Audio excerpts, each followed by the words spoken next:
So, welcome back, friends. In the last class, we talked about diaspora literatures around the world, and now we know that diaspora is a global phenomenon.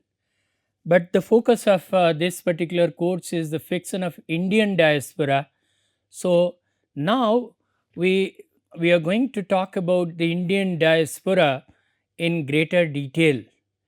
So, this particular lecture is focused on Indian diaspora, the making of Indian diaspora, and here we go. So, when we talk about Indian diaspora, it refers to a group of individuals of Indian origin who displaced to numerous parts of the world. And so, obviously, we are talking about the overseas Indian population in different pockets of the world. The term is used for those who either intentionally or due to some reasons migrated from the territories that are at present within the borders of India. So, the voluntary or involuntary migration that took place over different historical periods forms the Indian diaspora. So, when we talk about Indian diaspora, friends, I told you in the last class that Indian diaspora is one of the largest and significant diasporas in the world, which has impacted the world economy in a huge way.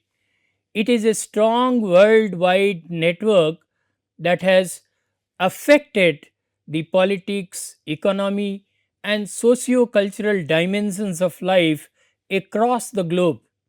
When we talk about Indian diaspora, we also talk about the people of Indian origin, and I'll make the difference between NRIs, PIOs, and different kinds of people who form Indian diaspora.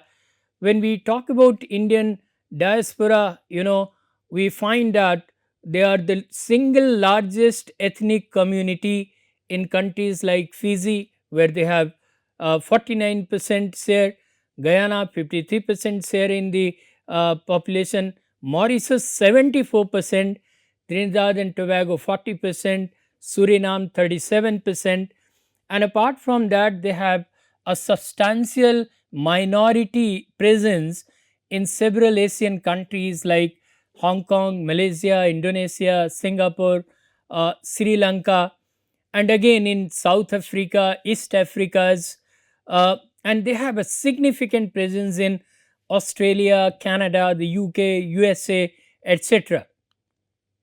So, we find that the Indian diaspora is very successful in conserving and preserving Indian ethos, morality, heritage, and cultural identity wherever the Indian people have migrated.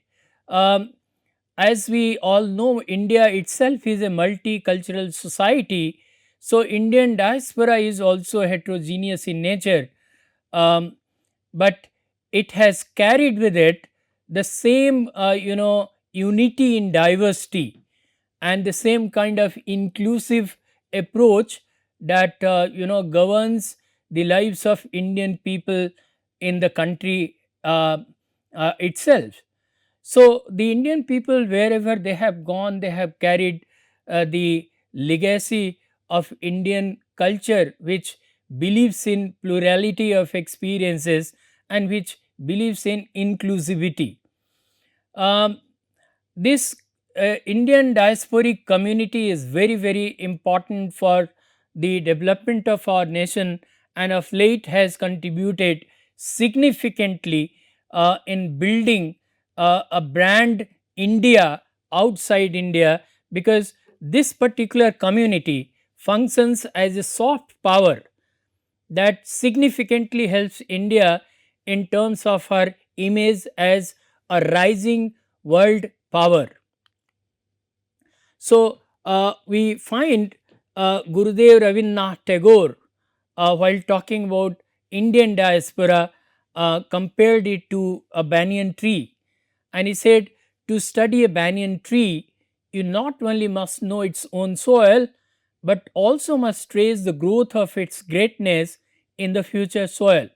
For then you can know the true nature of its vitality.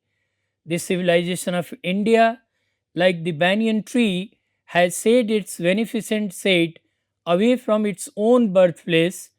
India can live and grow by spreading abroad not the political India but the ideal India. And he hints at the great potential India as a civilization has to spread and influence, spread across the world and influence the world population as such. Our own Prime Minister Narendra Modi also says that the world is seeing India with a ray of hope, and our diaspora can play a crucial role in further spreading it. So, he has also stressed upon the significant role played by the people of Indian diaspora in Indian economy or India as a brand across the world.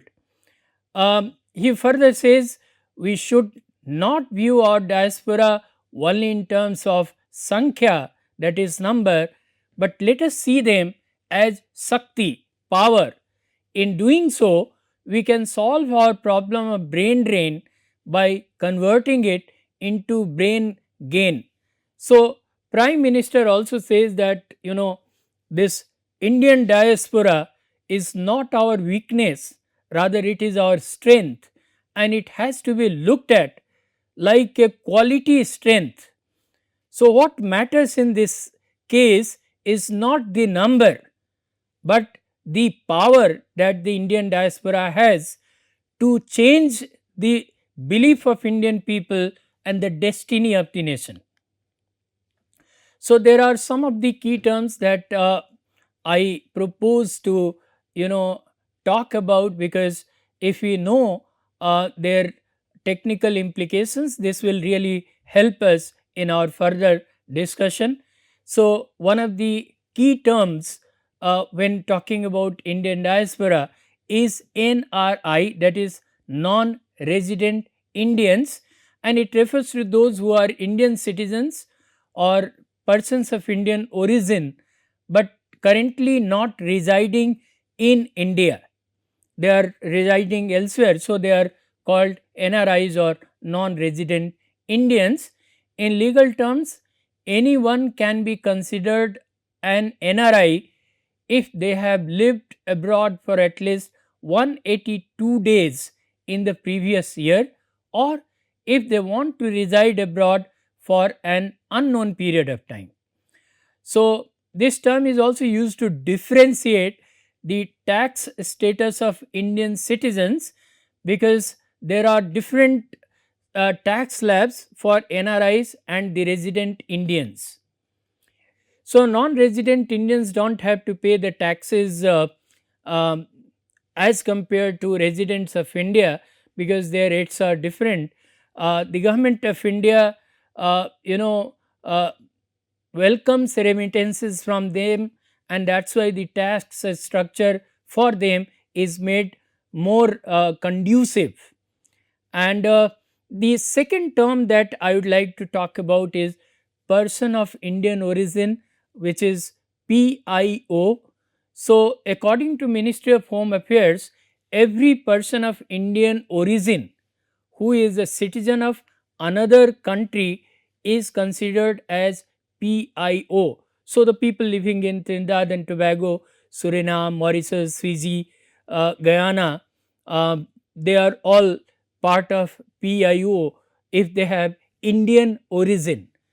But let me tell you one thing, that people of Indian origin from Pakistan, Bangladesh, Sri Lanka, Bhutan, Afghanistan, Iran, China and Nepal are not eligible for PIO card, because they are not considered people of Indian origin in the sense the other people are considered. So, apart from this, people from other countries will also be eligible to apply for PIO card or people of India origin card if the person at any time held an Indian passport and now lives in another country, he or she is eligible. The person or either of his or her parents or grandparents or grandparents was born in and was permanently resident in India, uh, provided further that neither was at any time a citizen of any of the four said excluded countries that I just mentioned in the earlier slide, like Pakistan, Bangladesh, Sri Lanka, Bhutan, Afghanistan, Iran, China, and Nepal. So they are also eligible for this PIO card, or the person is the spouse of a citizen of India or a person of Indian origin covered under one or two is also eligible for this uh, PIO card.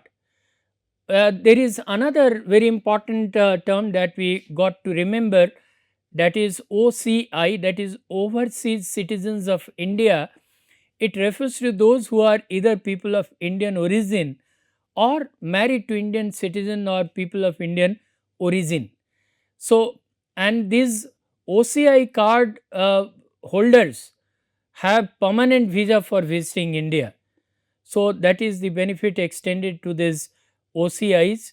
Uh, it was introduced in the Citizenship Amendment Act of 2003 in a response to a demand for dual citizenship by Indian diaspora. So, the Indian government, recognizes the immense contribution made by the diasporic community and tries to extend all possible uh, liberal, impetus to attract more and more remittances from them. So, despite its name as Overseas Citizens of India, it does not allow OCIs to vote in India. So, OCIs, since they live outside India, they are not allowed to vote in India. So, they do not have voting rights. People from Pakistan and Bangladesh again are excluded from OCI card because it was once part of India, now they have separated. So, um, there is another term that I would like to talk about, that is Indophilia, and it refers to those who have a deep respect and interest in Indian culture, cuisine, religion, history, and so on. Um, when we talk about Indian diaspora, we can safely talk about old Indian diaspora and new Indian diaspora. So, old Indian diaspora comprises people who either started as indentured labor or are the children, grandchildren, great grandchildren of indentured labor or free immigrants who left India in the colonial period. So, people living in Caribbeans, Fiji, Mauritius, people of Indian origin, they are part of this old Indian diaspora. The current generation of people uh, may be may not have visited India even once, but then they are part of the same Indian stock, and that's why they are part of the old Indian diaspora, because their grandparents or great grandparents were taken to those offshores during the colonial period as indentured laborers.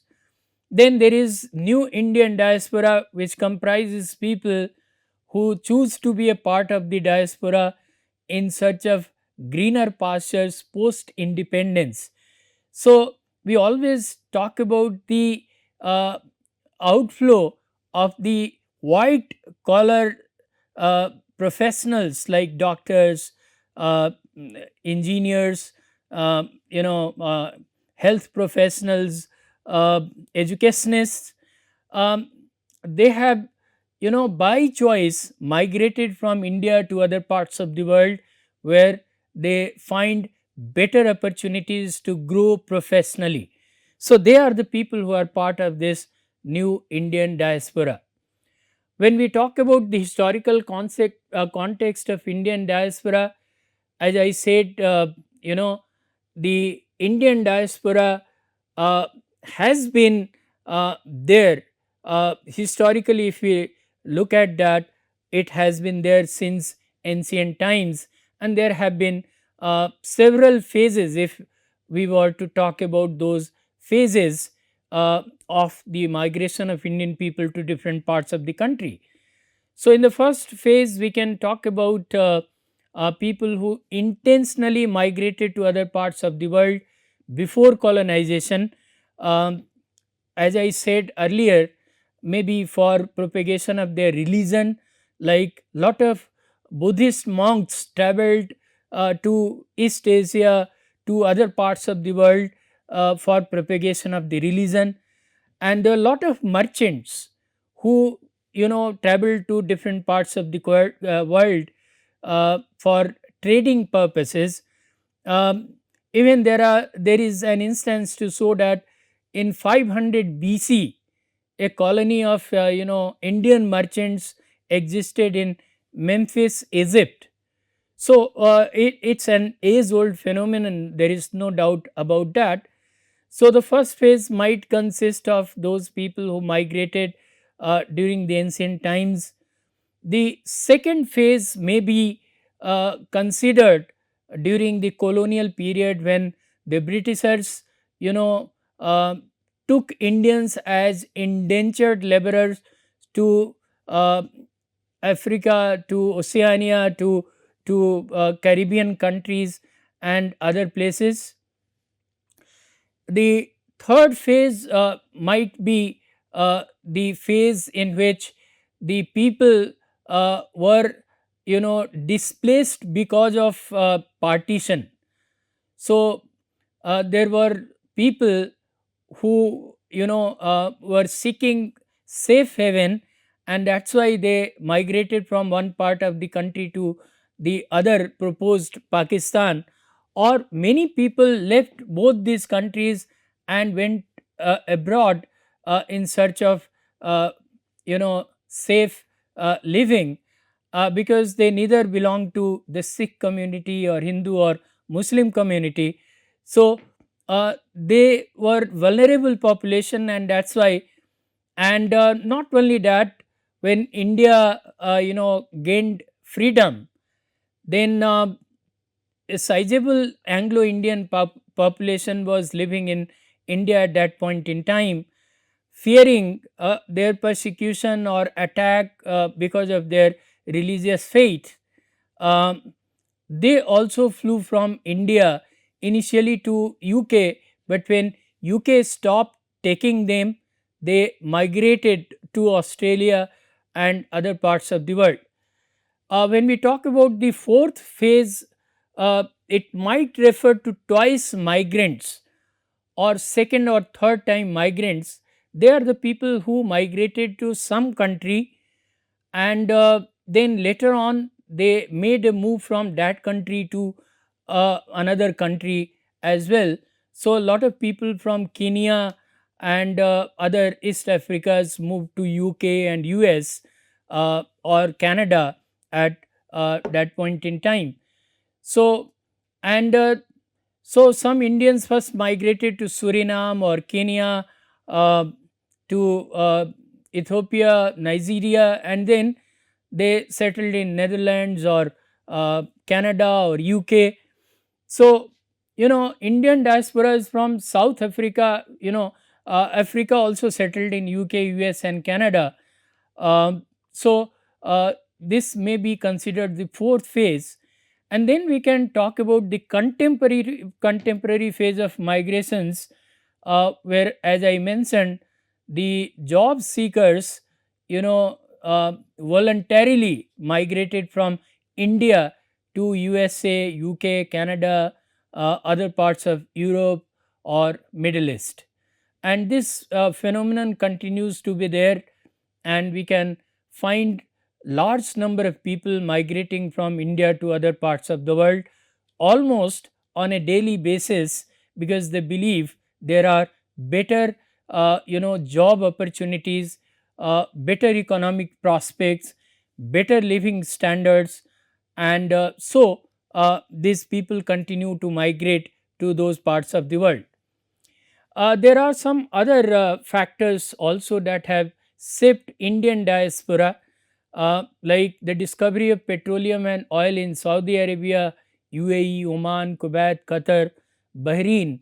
So this has given birth to Gulf diaspora, and we have lot of people from India who have been there in these oil rich countries, who have been working in different sectors, um, starting from, let's say, the manual labor to engineers, doctors, education professionals, health professionals. They are in number in most of the Gulf countries. Globalization is another factor that has contributed significantly in the movement of population worldwide, and there is no exception when it comes to Indian diaspora. So, we have lot of people who have spread all over the world. One of the major reasons for contemporary Indian diaspora is the growth of IT industry. Silicon Valley, we can refer to. There are a lot of Indians who have been employed there. Even within India, we have seen in places like Bengaluru, Hyderabad, Pune. I mean, there are a lot of IT professionals who are in and out of the country. They have been working in multinational companies. So sometimes they are working in India, sometimes they are doing offshore jobs. So, and another very important factor is the skilled and professional migration. So, a skilled and professional migration, they are, the people I have just been talking about, the skilled professional like engineers, like we are in IIT, and we find that most of our students work in MNCs, and so they also prefer offshore jobs, going abroad, because they find better job opportunities there. So, there is lot of migration of this skilled professional population from India. So, these are some of the suggested readings, and for further discussion you can refer to these works. um, I have also taken substantially from them to build my arguments. So, friends, till now we have talked about uh, how Indian diaspora has spread all over the world, and how it is important for us to talk about it, and talk about this experience, which is now a very important part of our modern Indian experience. So, we will continue with this discussion in our next class. I thank you very much for your patience and your understanding and your company. Thank you very much.